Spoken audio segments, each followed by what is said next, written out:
গোপাল গেল হাটে, একদম ঠাটে বাটে। দেখে মনে হচ্ছে হাটে নয়, যাচ্ছে নিমন্ত্রণ খেতে। হাটের কাছাকাছি আসতেই দেখা বন্ধু বিমলের সাথে।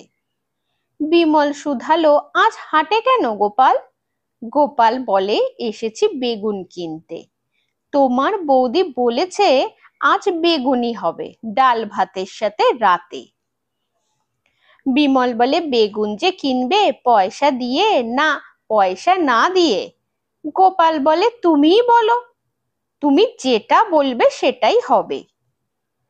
বিমল বলে, যদি পারো বেগুন বিনা পয়সায় আনতে, আমি তোমায় 10 টাকা দেব, বাধ্য হব তোমার বুদ্ধি মানতে।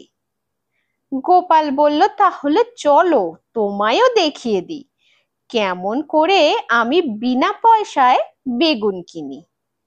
এই বলে হাটে যত বেগুনওয়ালা ছিল তাদের গিয়ে বলল গোপাল সে 1 সের বেগুন কিনতে চায়, কিন্তু সে জানতে চায় তাতে ফাউ পাবে কত। কোনো বেগুনওয়ালা একটা বলল, কেউ বা বলল 2টো। তখন গোপাল বলে, তাহলে আজ তোমরা ফাউটা দিয়ে দাও, আমি অন্য দিন এসে 1 সের করে নিয়ে যাব, কারণ আমি আনিনি এখন পয়সা অত। সবার কাছ থেকে ফাউ নিয়ে গোপালের বেগুন হলো 1 সের। বেগুন নিয়ে সে হাসি মুখে বেগুনওয়ালাদের আশীর্বাদ করলো ঢের। বন্ধু বিমল গোপালের বুদ্ধি থেকে 10 টাকা গুজে দিল তার হাতে।